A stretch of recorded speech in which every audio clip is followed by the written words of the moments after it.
लेकिन उस रात जो कुछ भी हुआ, उसने हमेशा के लिए मेरी ज़िंदगी बदल दी। मेरा ये 3 महीने पहले की बात है। मैं और मेरी बेस्ट फ्रेंड रिया शहर से बाहर एक पार्टी से वापस आ रहे थे। बहुत रात हो चुकी थी, शायद सुबह के 2-3 बज रहे होंगे। सड़कें बिल्कुल खाली ही थी। रिया गाड़ी चला रही थी। उसे हमेशा रात को गाड़ी चलाना पसंद था। फिर अचानक हमारी गाड़ी सड़क के बीचों-बीच बंद हो गई। इंजन जोर से हिचकोले खाकर शांत हो गया और हम एक सुनसान रोड के बीचों-बीच रुक गए। हर तरफ जंगल था, ना कोई स्ट्रीट लाइट्स, ना कोई घर, ना कुछ। हमने अपने फ़ोन्स ट्राई किए लेकिन सिग्नल बिल्कुल भी नहीं आ रहा था। शुरू में तो हम लोग इस बात को मज़ाक में ले रहे थे, हँस रहे थे। रिया मज़ाक में कह रही थी कि ऐसा लगता है कि हम किसी हॉरर मूवी के सीन के अंदर फँस गए हैं।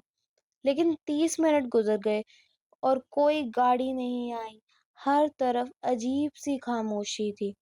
तब रिया ने सड़क के किनारे एक तंग कच्चा रास्ता देखा। वो किसी शॉर्टकट जैसा लग रहा था, जो जंगल के अंदर गुज़रता था। रिया ने कहा कि शायद रास्ता किसी गैस स्टेशन या दूसरी सड़क तक जाता हो, जहां हम किसी और को हेल्प के लिए बुला ले। मुझे ये आइडिया बिल्कुल अच्छा नहीं लगा। मैं जाना नहीं चाहती थी। मैंने रिया को मना करा और उसे कहा कि 1 घंटा इंतज़ार करते हैं, फिर जाकर देख लेंगे कि कहीं से कोई मदद मिल जाए। 1 और घंटा गुज़र गया, तो मजबूरी में हमने गाड़ी छोड़ दी।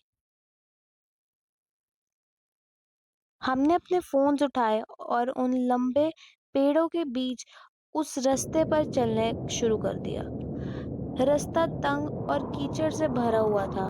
जितना हम अंदर जाते जा रहे थे, उतना ही अंधेरा बढ़ता जा रहा था। रिया मज़ाक करती रही।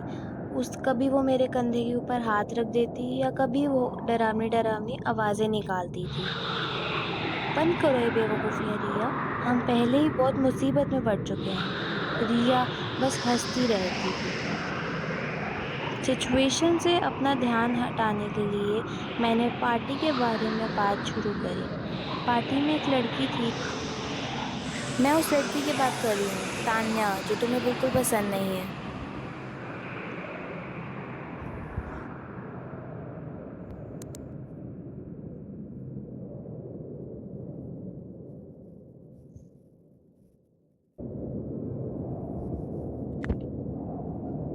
पहले तो मुझे लगा कि वो मेरे पीछे-पीछे ही चल रही है, लेकिन मुझे उसके कदमों की आहट आनी बंद हो गई। मैंने पलटकर देखा, उसका नाम पुकारा, रिया, रिया, रिया, रिया, रिया। मज़ाक बंद करो।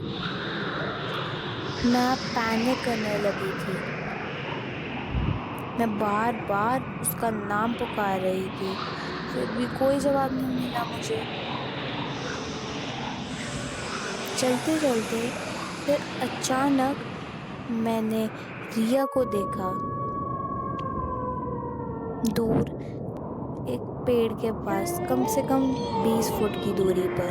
वो वहाँ पे अकेली बैठी थी, मुँह नीचे कर कर। मैंने उसे देखा और उसके पास जाने का सोचा।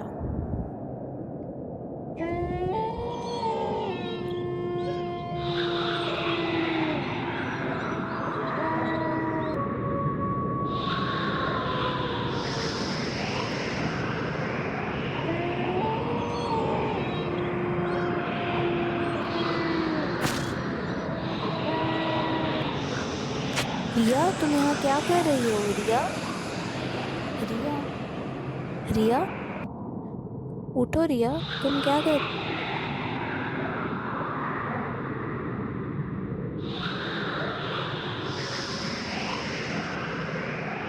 रही हो यहाँ पे?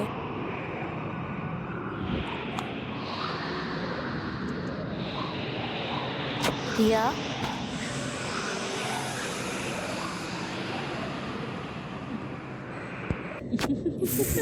वो रिया नहीं थी।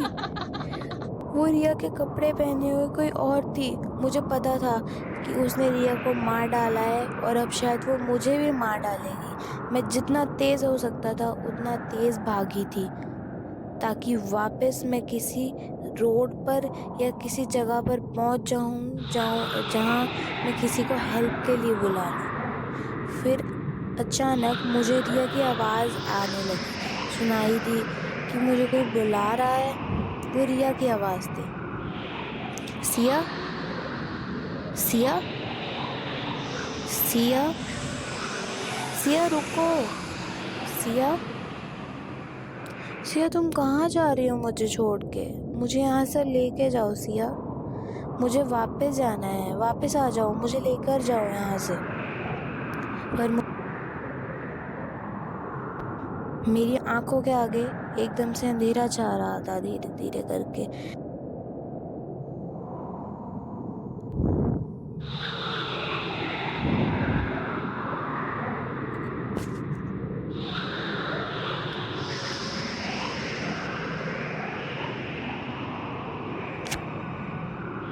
अचानक से मेरी आंखों के आगे अंधेरा छा गया।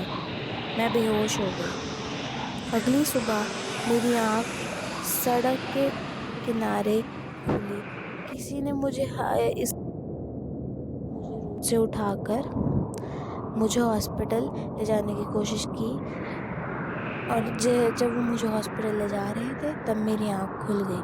उन्होंने कई दिन तक जंगल में ढूंढा। मैंने पुलिस को बताया, उन्होंने कई दिन तक जंगल में ढूंढा, पर सबको लगा कि मेरा वहम है या फिर कोई डिप्रेशन वगैरह है या ट्रॉमा है जिसकी वजह से मैं ऐसा कुछ कर रही हूँ। पर मुझे पता था ये सब मेरे साथ हुआ था। मैं रिया को आज भी बहुत याद करती हूँ। अगर आपको कभी भी रिया मिले तो प्लीज़ मुझे उसके पास भेज देना। मुझे उसकी बहुत बहुत ज़्यादा याद आती है। She was my best friend. Thank you.